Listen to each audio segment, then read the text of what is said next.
ተናስልን የተከበራችሁ ተመልካቾቻችን ይህ የወቅታዊ ፕሮግራማችን ነው። በዚህ ፕሮግራም እንደተለመደው አንድ ርዕሰ ጉዳይ መርጠን እንግዶችን ጋብዘን ቆይታ እናደርጋለን። ዛሬ ቆይታ የምናደርግበት ጉዳይ የአደጋ መከላከልና የአደጋ ስጋት ቅነሳ ጉዳይን በተመለከተ ነው። እዚህ እንግዳ ጋብዘናል። አቶ ዘላለም ልጅአለም የአማራ ክልል አደጋ መከላከል ምግብ ዋስትናና ልዩ ድጋፍ የሚሹ አካባቢዎች ማስተባበሪያ ኮሚሽን ኮሚሽነር ናቸው። እኔ ደግሞ ይታገስ መንገሻ ውይይቱን እየመራው ከእናንተ ጋር ቆይታ አደርጋለሁ። ኮሚሽነር እንኳን ደህና መጡ። እንኳን ደህና ቆያችሁ። መልካም። እስኪ ጠቅለል ካለ ሀሳብ እንነሳና የተቋማችሁ ዋናው ዓላማ አደጋ መከላከል ወይም ደግሞ ስጋት ቅነሳ እንደመሆኑ መጠን ካሉት አደጋዎች ካሉት ችግሮች አንፃር አደጋ መከላከል አቅማችሁ በምን ደረጃ ይገለጻል ከሚለው ጠቅላላ ሀሳብ እንጀምር።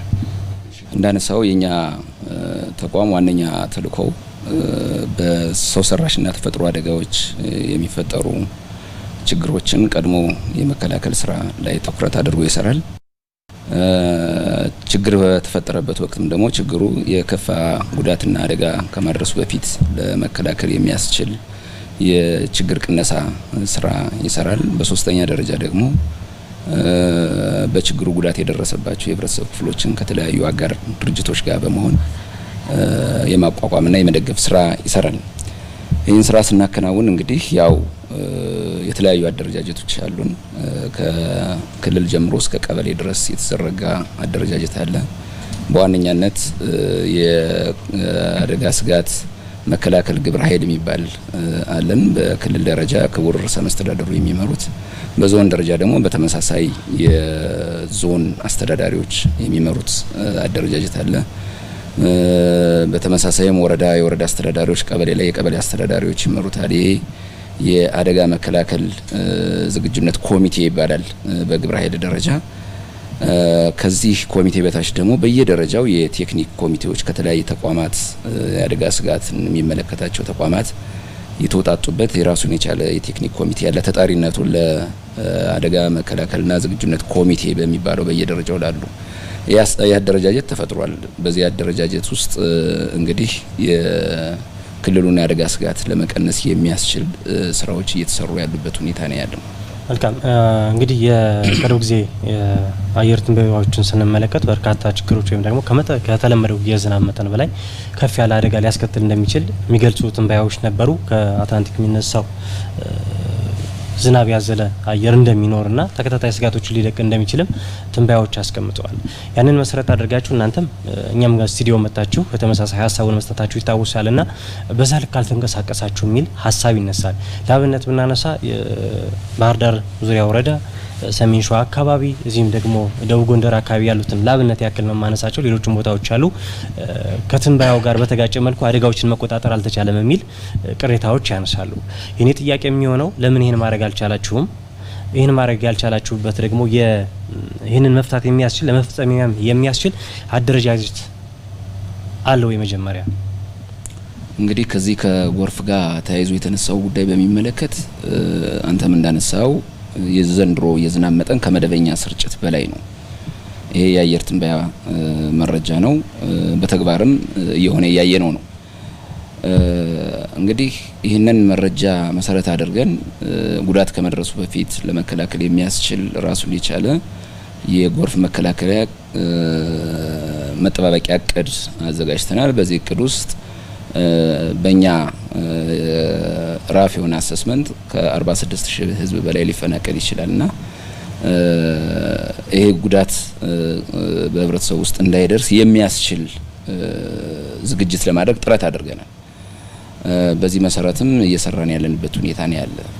ከአደረጃጀትን አንፃር በክልሉ ስፔሻሊ እዚህ ርብና ከጣና ጋር ተያይዞ ያለውን ችግር ሊፈታ የሚችል ስፔሻል የሆነ አደረጃጀት ተፈጥሮ ነው ስንሰራ የቆየ ነው። ለምሳሌ ክቡር ርዕሰ መስተዳድሩ የሚመሩት የአመራር ኮሚቴ፣ በተመሳሳይ የቴክኒክ ኮሚቴ በማደራጀት በተለይ ፎገር አካባቢ የርብ ወንዝ ጋር ተያይዞ የሚመጣውን ስጋት ለመቀነስ ሰፊ ስራ ስንሰራ ቆይተናል። በተለይ የርብ ወንዝን የመግራት ስራ የተሰራለ በጣም ከ2 ኪሎ ሜትር በላይ ዳይክ ግንባታ የተገነባበት ሁኔታ አለ።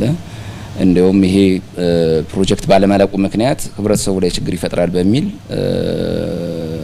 የመንግስት የልማት ድርጅቶችም ገብተው እንዲረባረቡ በማድረግ የዳይኮን ስራ ወደ ተሻለ ደረጃ ለማድረስ ጥረት ተደርጓል። ይሄ በመደረጉ ምክንያት አሁን ከፍተኛ ዝናብ በመምጣቱ ምክንያት ህብረተሰቡ ላይ ሊደርስ የሚችለውን ጉዳት መቀነስ የተቻለበት ሁኔታ አለ። ይህ ዳይክ ባይኖር ኑሮ ይህ ስራ በበጋ ባይሰራ ኑሮ የሚደርሰው በሰው ህይወት ላይ የሚደርሰው ጉዳት እጅግ በጣም ከባድ ነው የሚሆነው የነበረውና በተወሰነ ደረጃ የርብ ወንዝን ለመግራት የተሰራው ስራ አሁን ሊደርስ የሚችለውን ጉዳት የቀነሰበት ሁኔታ አለ።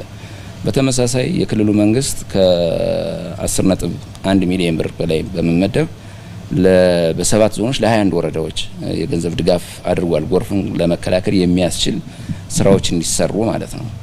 ይህን ገንዘብ ሰፊ ገንዘብ ሆኖ አይደለም፣ ግን የህብረተሰቡን ጉልበት በማስተባበር ወረዳዎችም ከራሳቸው በጀት ጨምረው የተለያዩ ጎርፍ መከላከያ ዳይቨርሽኖችን እንዲሰሩ የተደረገበት ሁኔታ በመኖሩ ምክንያት አንዳንድ ቦታዎች ላይ ሊደርስ የሚችለውን ጉዳት ለመቀነስ የተቻለበት ሁኔታ አለ። እንደተነሳው በሰሜን ሸዋ አካባቢ የተፈጠረው ከበረዶ ጋር ቀላቅሎ የዘነበ ዝናብ የፈጠረው ችግር ነው። እንግዲህ ይህንን ልትቋቋመው የምትችል ጉዳይ አይደለም። በተቻለ መጠን ይህ ጉዳት ይበልጥ ህብረተሰቡ ላይ ችግር እንዳይፈጠር የማድረግ ስራ መስራት፣ የተፈናቀሉ ዜጎችን የመደገፍ ስራ የመስራት፣ መጠለያ የሌላቸው የህብረተሰብ ክፍሎችን መጠለያ እንዲያገኙ የማድረግ ስራ የመስራት ፕላስ ማሳቸው ደግሞ ጉዳት የደረሰባቸው የህብረተሰብ ክፍሎች አሉ። ለምሳሌ ሰሜን ሸዋ አንሳሩ አካባቢ በጣም ከ600 ቤት በላይ ነው ከፍተኛ ጉዳት የደረሰው በረዶ ቀላቅሎ በጣለ ዝናብ ምክንያት ማለት ነው። እነሱ አሁን ሰብላቸው ተጎድቶባቸዋል። በሺህ ሄክታር የሚቆጠር ሰብል ተጎድቷል። እሱን ጉዳት አሁን በአጭር ጊዜ ውስጥ ተዘርቶ ምርት ሊፈጥሩ የሚችሉ ሊያመጡ የሚችሉ ሰብሎችን ድጋፍ ተደርጎላቸው ዘር እንደገና ሪሃብሊቴት የሚያደርጉበትን ሁኔታ እየሰራን ያለ ነው። በአጠቃላይ ግን ወስዶ ማየት የሚቻለው እኛን ለመከላከል ከበጋ ጀምረን የሰራናቸው ስራዎች አሉ። እነሱ ስራዎች አሁን የተፈጠረውን ጫና ለመቋቋም አቅም ሆነዋል ብለን እንፈጥራለን። ሊደርስ የሚችለውን ጉዳት ቀንሰዋል ብለን ነው የምናስበው። ነገር ግን ያው እንደ አገር የኛ አካባቢ በዝናብ መጠን መጨመር ምክንያት ከፍተኛ የጎርፍ ስጋት ነው ያለውና እሱን ለማከላከል የሚያስችል የተወሰነ ስራ ተሰርቷል። አሁን ደግሞ ህብረተሰቡ ጉዳት እንዳይደርስበት የሚያስችል ስራም እየሰራን ነው። ህብረተሰቡን እያወጣን ነው ከቀየው። በተወሰነ ደረጃ የምግብ አቅርቦት እያቀረብን ነው። የመጠለያ አቅርቦት እያቀረብን ያለንበት ሁኔታ አለ። ይህን አጠናክረን በመቀጠል ከጉዳት ነጻ የሆነ ህብረተሰብ እንዲኖር ለማድረግ ነው እየሰራን ያለ ነው። ቅድመ ዝግጅቶች እንዳደረጋቸው ሲያነሱልኝ ነበረና የተደረገው ቅድመ ዝግጅትና የተፈጠረው አደጋ ተመጣጣኝ ነው ማለት እንችላለን? ማየት ያለብን ምንድነው የዝናብ መጠኑ ከመደበኛ በላይ ነው። አሁን ለምሳሌ እንትንን ብንወስድ የርብ ወንዝ ለመስኖ ተግባር የተገደበ ግድብ አለ። ይሄ ግድብ ባለማለቁ ምክንያት በየአመቱ የሚደርስ ጉዳት አለ። ከዛኛው ግን ከመደበኛው ከለመር ነው የተለየ ዝናብ እንደሚኖር የተለየ የጎርፍ አደጋ ሊኖር እንደሚችል ትንበያው አለና ከሱ ጋር ነው ዝግጅቱ እንዳይሉኝ የፈለኩት። በመደበኛነት እዚህ ርብ አካባቢ ፎገራ አካባቢ የሚፈጠር የጎርፍ ችግር አለ በመደበኛነት ማለት ነው። ይህኛው የከፍተኛ የዝናብ መጠን ደግሞ የሜትሮሎጂ ትንበያውና አሁን በፕራክቲስም እየታየ ያለው ችግር አለ። እነዚህን ደምረን ራሱን የቻለ ስትሪንግ ኮሚቴ ስፔሻል ፎርስ አደራጅተን ቅድም ያነሳውልህን ከወርልድ ቪዥን ወደ 41 ሚሊዮን ብር አካባቢ ድጋፍ በማድረግ ለአባይ ኮንስትራክሽን እነዚህን የመከላከል ስራዎች እንዲሰራ ጥረት ለማድረግ ተሞክሯል። በተመሳሳይም ደግሞ በየወረዳዎቹ ህብረተሰቡን ያሳተፈ የጎርፍ መከላከል ስራ በበጀት የተደገፈ ስራ ለመስራት ጥረት ተሞክሯል። እነዚህ ስራዎች በመሰራታቸው አሁን ሊደርስ የሚችለውን ጉዳት መጠን መቀነስ ተችሏል ብለን እናምናለን። እኛ መቀነስ ይቻላል ብለን ከተጽዕኖ አንጻር ማለት ነው። ከዛ አንጻር የተሰራውን ስራ ያን ያህል ሙሉ በሙሉ መቆጣጠር ተችሏል ተብሎ መውሰድ ባይቻልም ነገር ግን መቀነስ የሚቻልበትን ሁኔታ ፈጥረናል። መቀነስ ያልቻልንባቸው አካባቢዎች ደግሞ ህብረተሰቡን በችግር ውስጥ ተጋላጭ እንዳይሆን ፕሮቴክት ለማድረግ የማውጣት ስራ ለምሳሌ ደንቢያ ወደ 7413 አካባቢ የህብረተሰብ ክፍሎች አውጥተናል። ባህር ዳር ዙሪያ በተመሳሳይ ያወጣናቸው የህብረተሰብ ክፍሎች አሉ። አሁን ደግሞ ፎገራ አካባቢ የጎርፍ ስጋት ያለባቸው እና በጣም ሆት ስፖት የሚባሉ አካባቢዎችን የማውጣት ስራ እየሰራ ነው። ስለዚህ በፊዚካል ስትራክቸር በመስራት ህብረተሰቡን በማሳተፍ የሰራናቸው ስራዎች ትርጉም ያለው ለውጥ አምጥተዋል ብለን እናስባለን። በተመሳሳይ ደግሞ ያልደረስንባቸውና በዝናቡ መጠን ምክንያት ተጎጂ የሚሆኑ የህብረተሰብ ክፍሎችን ደግሞ የማውጣት ስራ እየሰራን ያለን። ስለዚህ በዚህ ሁኔታ ህብረተሰቡ ውስጥ የሚደርሰውን ጉዳት ለመቀነስ ነው ርብርብ እያደረግን ያለነው። መልካም። እስቲ ከዚህ ርዕሰ ጉዳይ ወጣ እንበልና በክልሉ ከፍተኛ ተፈናቃይ እንደነበረ እናውቃለን። በክልሉ ውስጥ የነበሩ ግጭቶችም ከዛ ውጭ የነበሩ ግጭቶችም ምክንያቱ ነው በርካታ ዜጎች ተፈናቅለው እነሱ ለመደገፍ የተለያየ ጥረት ሲደረግ እንደነበር እናውቃለንና የገቢ ማሰባሰቢያ ፕሮግራሞች እንደነበሩ እናስታውሳለን። ለአብነት አንድ መድረክ ላይ ወደ 720 ሚሊዮን ብር ቃል እንደተገባ እናስታውሳለን። ከዛ ውስጥ ለማጣራት ባደረኩት መረጃ ይህን መረጃ ያስከሰበሰብኩበት ጊዜ ድረስ ወደ 456 ሚሊዮን ብር ተሰብስቧል።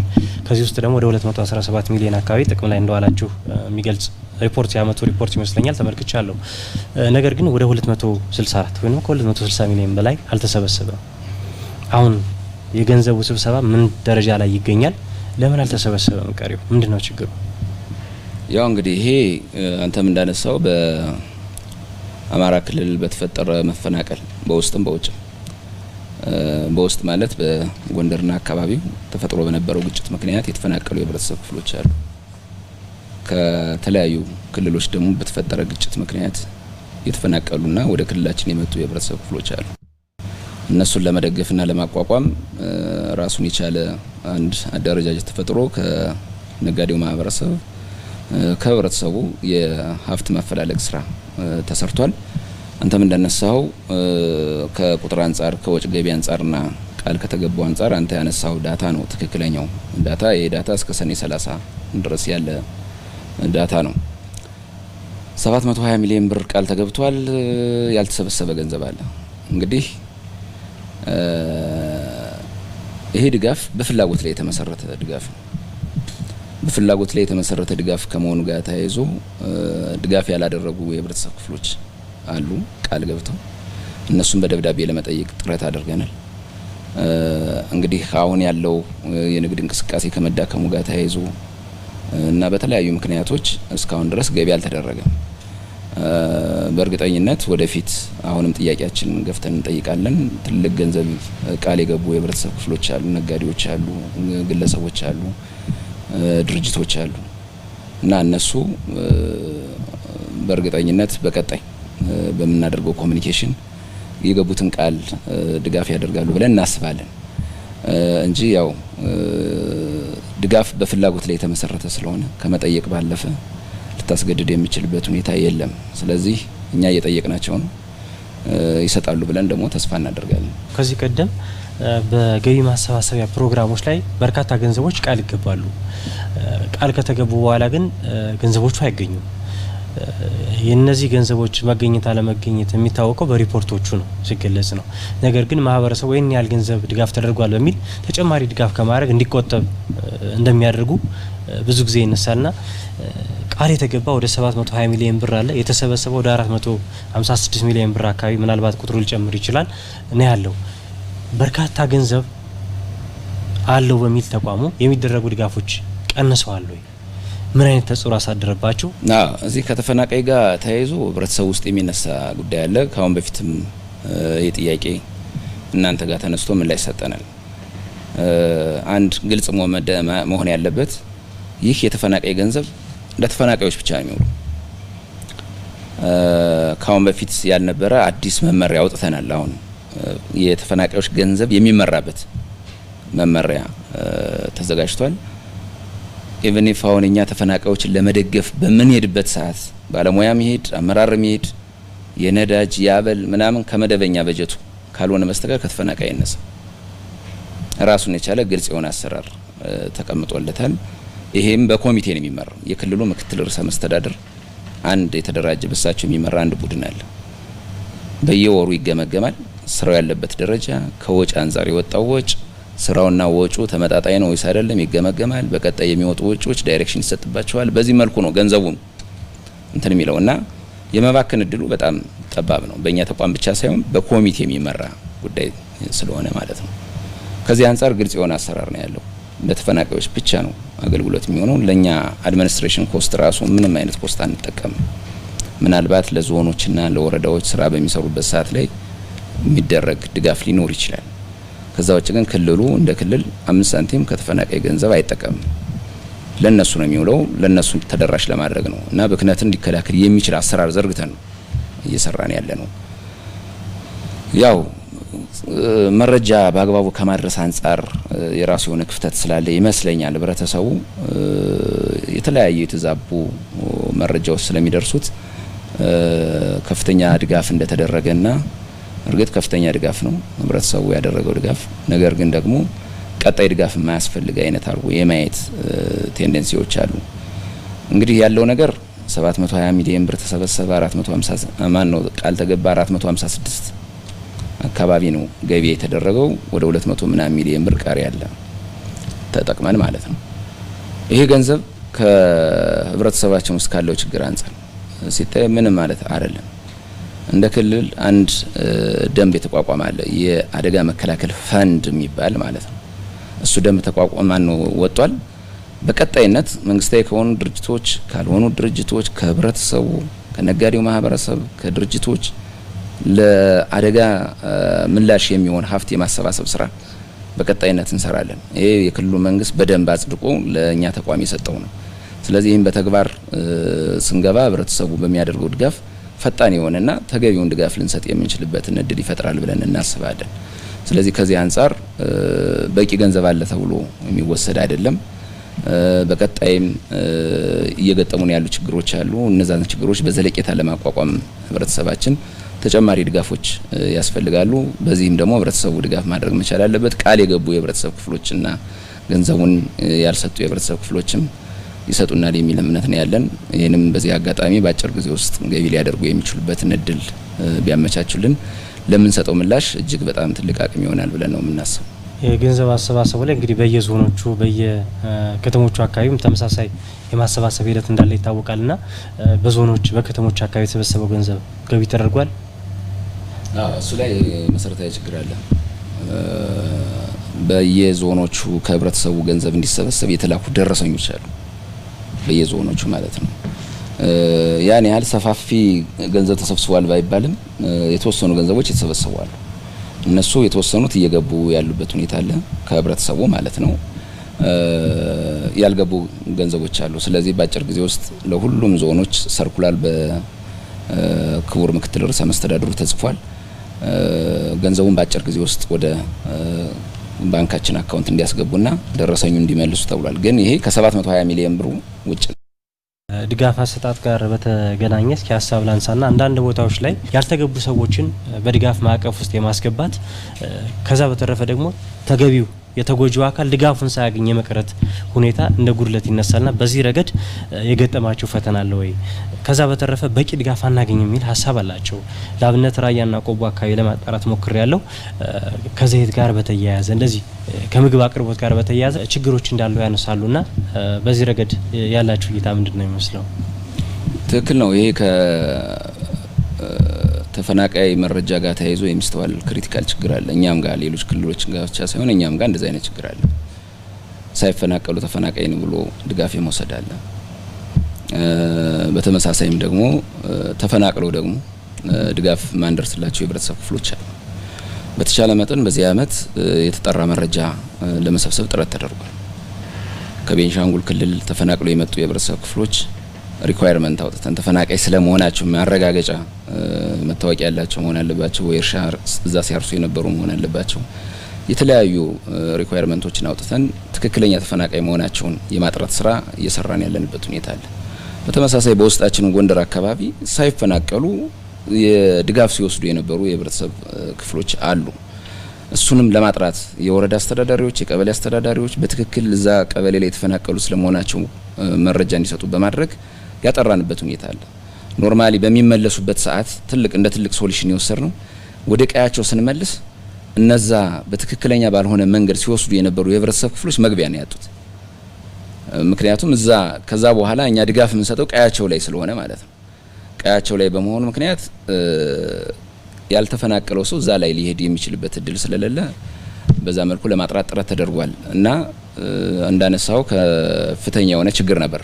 እዚህ ከመረጃ ጋር ተያይዞ ተገቢው ድጋፍ አልደረሰንም ከዘይት ጋር ምናምን ተብሎ ትክክል ነው። እንግዲህ ፉል ፓኬጅ አለው ራሱን የቻለ ፌዴራል የሚልክልን ለአንድ ሰው ምን ያህል ምግብ ምን ያህል ዘይት እና ስንዴና ዘይት ይሰጠዋል የሚለው ፉል የሆነ ፓኬጅ አለ። እሱ ተሟልቶ የማይመጣበት ሁኔታ በሚኖርበት ሰዓት ላይ ስንዴ ብቻ የሚላክበት ሁኔታ አለ። ለተወሰኑት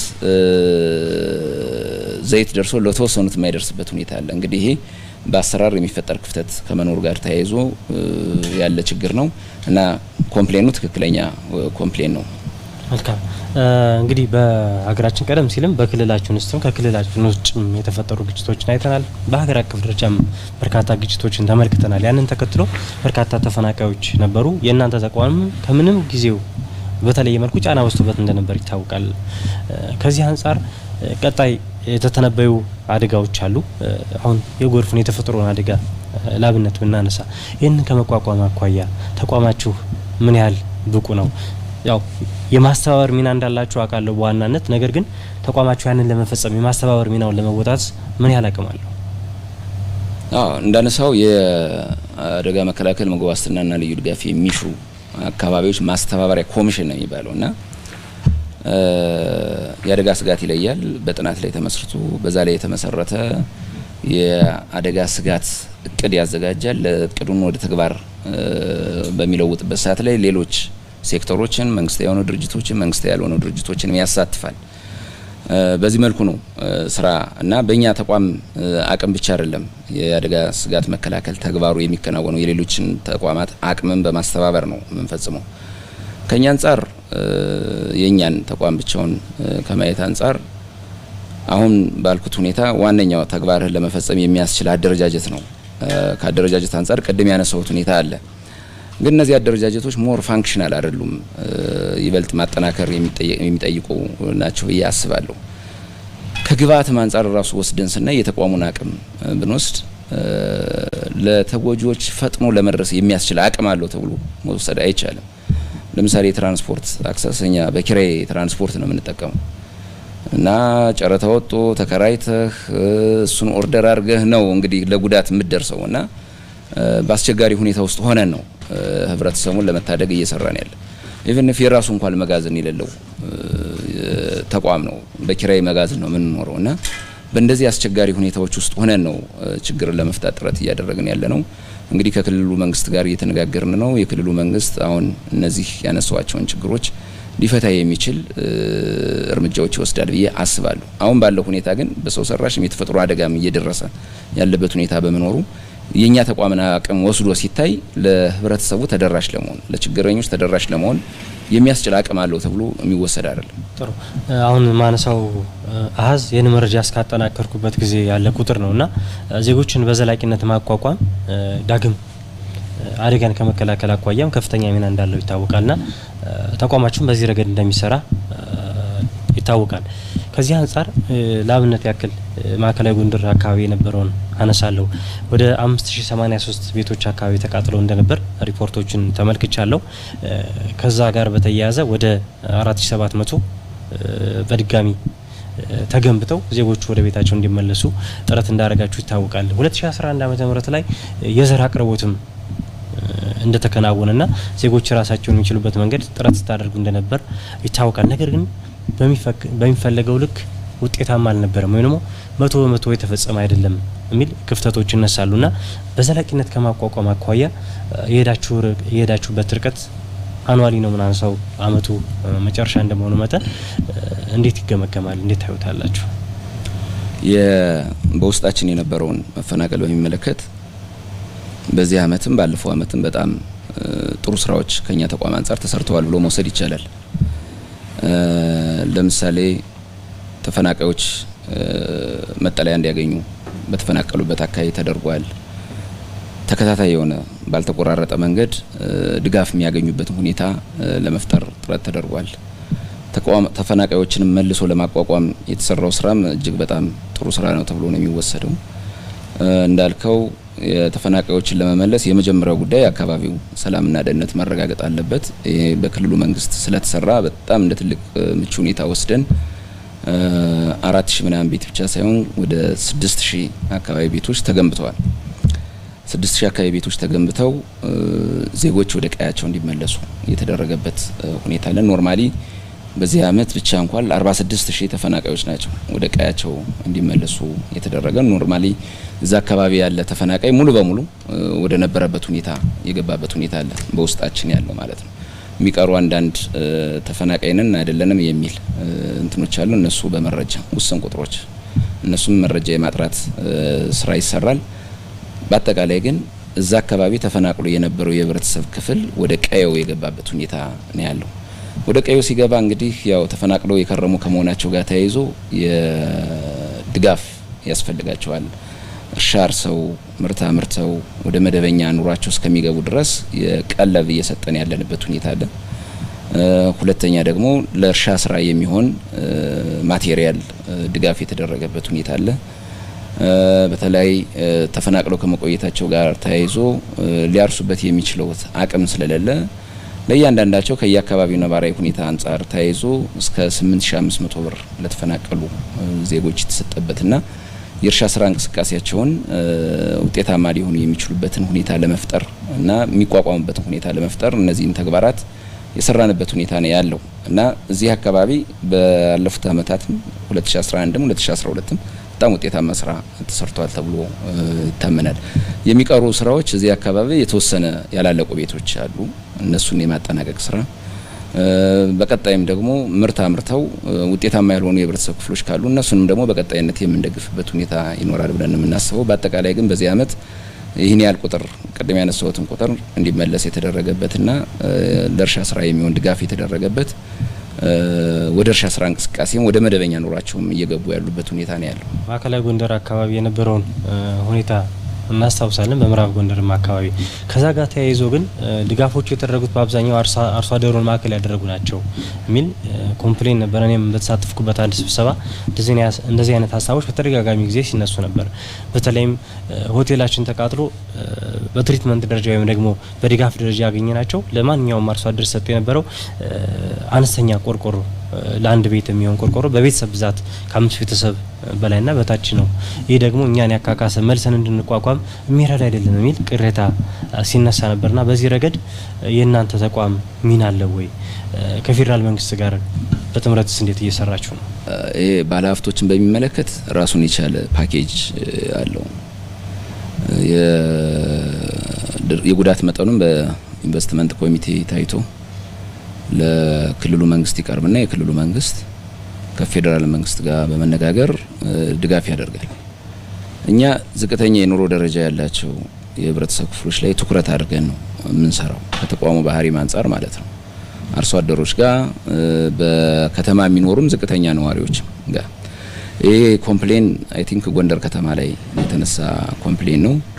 ጉዳዩንም ስለማቀው ነው። የጎንደር ከተማ አስተዳደር ወደ 180 አካባቢ የሚሆኑ ዜጎች ቤታቸው ስለተቃጠለባቸው ድጋፍ ስለፈረሰባቸው ድጋፍ ያስፈልጋል በሚል ላከ። ይሄንን ያው የክልሉ የኛ ተቋም ጉዳዩን አይቶ ቡድን አደራጅቶ ታች ድረስ ድጋፍ ለማድረግ ጥረት የተደረገበት ሁኔታ ነው ያለው።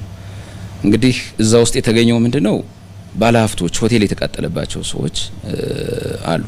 አልተቃጠለባቸውም እያልን አይደለም፣ ተቃጥሎባቸዋል። ነገር ግን ይሄ በኢንቨስትመንት ወይም በክልሉ መንግስት በተለየ ፓኬጅ የሚመለስ ነው። እኛ ከዚህ ውስጥ አጣርተን በትክክል ማግኘት ያለባቸው ብለን ትኩረት ያደረግነው 125 ሰዎች ላይ ድጋፍ አድርገናል። ጎንደር ከተማ ላይ ማለት ነው። ለ125 የከተማ ነዋሪዎች በገጠር ብቻ ሳይሆን ለከተማ ነዋሪዎችም 125 ዜጎች ቤታቸው ላይ ቆርቆሮ እንዲሰጣቸው የሚስማር እንዲሰጣቸው ቤታቸው እንዲገነባላቸው ድጋፍ አድርገናል። ተገቢውን ድጋፍ ሌሎች አካባቢዎች እንዳደረግ ነው ማለት ነው። እነዚህ ባለሀብቶች ግን የክልሉ መንግስት በተለየ ፓኬጅ የሚይበት ሌሎች አካባቢዎች ግጭት ተፈጥሯል፣ ሁከት ተፈጥሯል፣ ንብረት ይወደመባቸው አሉ። ልክ እነሱን ትሪት በሚያደርግበት መልኩ ትሪት ማድረግ መቻል አለበት እንጂ በዚህኛው ፓኬጅ የሚታይ ሆኖ አይደለም የታየው። ይህም በወቅቱም ከከተማ አስተዳደሩ ጋር ተነጋግረን የተግባባንበት ሁኔታ ነው ያለው። ጥሩ። ወደ 9838 በአባወራ ደረጃ ቀደም ሲል ደግሞ ወደ 46869 ሰዎች ወደ ቀያቸው መመለሳቸውን ጠቅሰውልኛል። አዙም እጅ ስላለ ነው ያነሳው ምንድን ነበር የገጠማችሁ ችግር ዜጎችን ወደ ቀያቸው ለመመለስ በቀጣይ ልንማርባቸው ምንችላቸው ነጥቦች እንደመሆናቸው መጠን ይሄንን በመሰሩበት ጊዜ በጣም ፈታኝ የነበሩ ጉዳዮች ምን ናቸው ትምህርት ልንወስድባቸው ይገባ? የመጀመሪያው ጉዳይ ያው ከኛ ተቋም ውጭ ያለ ጉዳይ አለ። ምንድነው የአካባቢው ሰላምና ደህንነት አስተማማኝ አለመሆን አንድ ትልቅ ችግር ነው የነበረው። ለምሳሌ ወስደን ወደ ቤንሻንጉል ክልል ለመመለስ እዛ አካባቢ ያለው የጸጥታ ሁኔታ አስተማማኝ መሆን መቻል አለበት። ይሄንን የሁለቱ ክልል መንግስታት የራሱ ኮማንድ ፖስት አቋቁመው ሲሰሩ የከረሙበት ሁኔታ አለ። የጸጥታ ሁኔታ በመሻሻሉ ምክንያት ወደ ቀያቸው የመለስናቸው የህብረተሰብ ክፍሎች አሉ እና ክሪቲካሊ ስራውን ፈጥኖ ላለመስራት እንደ ምክንያት የሚወሰደው የጸጥታ ችግር ነው። እሱም ስለተፈታ ነው አሁን ውጤታማ የሆነ ስራ የተሰራው። ሁለተኛው ጉዳይ የተፈናቃዮች የመረጃ ጉዳይ ነው። ለምሳሌ በቤንሻንጉል ክልል በኩል ተፈናቀለ የሚሉት ዳታ እና እኛ ጋር ተፈናቀለ የምንለው ዳታ ይለያያል። በሁለቱም ሳይድ የመረጃ ጥራት ችግር በጣም ክሪቲካል ነበር። በተመሳሳይ በውስጣችን በነበረው መፈናቀልም በማዕከላዊና ምዕራብ ጎንደር አካባቢ በነበረውም በተመሳሳይ የዳታ የመረጃ ችግር ነበር። እነዚህን ችግሮች አጥርተን ወደ ስራ ለመግባት ጥረት እያደረግን የነበረበት ሁኔታ ነው። መረጃ ሌላው ችግር ነው የነበረው። ሁለተኛ ለተፈናቃዮች የሚሆነው የምግብ አቅርቦት ትንሽ መጓተት የነበረበት ሁኔታ ነበር። እሱንም ፈጥነን ለማስተካከል ጥረት የተደረገበት ሁኔታ አለ። ስለዚህ ከጸጥታ አንጻር ከመረጃ አንጻርና ከግብአትን ለህብረተሰቡ የሚያስፈልገውን ግብአት ፈጥኖ በማድረስ በኩል ችግሮች የነበሩበት ሁኔታ ነው የነበረው። መልካም። እስኪ የቤንሻንጉልን ጉዳይ ካነሱልን አይቀር ተፈናቃዮችን ወደ ቀያቸው የመለስ ስራ እንደሰራችሁ ይታወቃል። በቅርቡ እንኳን ማንዱራና ዳንጉራ አካባቢ ወደ 2980 ሰዎችን መልሳችኋል። ከዚህ ቀደም በተደረገው ሂደት ከክልሉ ውጭ ሄዶ ቤቶችን የመገንባት የመስራት አይነት ፈተናዎች ስለነበሩ በገንዘብ ደረጃ ድጋፍ እንዳደረጋችሁ ይታወቃል። ለእያንዳንዱ አርሶ አደር ምናልባት 10800 ብር አካባቢ ሰጣችኋል። በቅርቡ የሄዱት ዜጎች ግን ይሄ ነገር ገቢ እንዳልተደረገላቸው ያነሳሉና ለምን አልተደረገም? በምን ደረጃ ላይ ነው የሚገኘው? 2000 ምናምን ዜጎች ብቻ ሳይሆን 16900 ዜጎች እንዲመለሱ የተደረገው በዚህ አመት ወደ ቤንሻንጉል ማለት ነው። እዚህ ላይ ልክ ባለፈው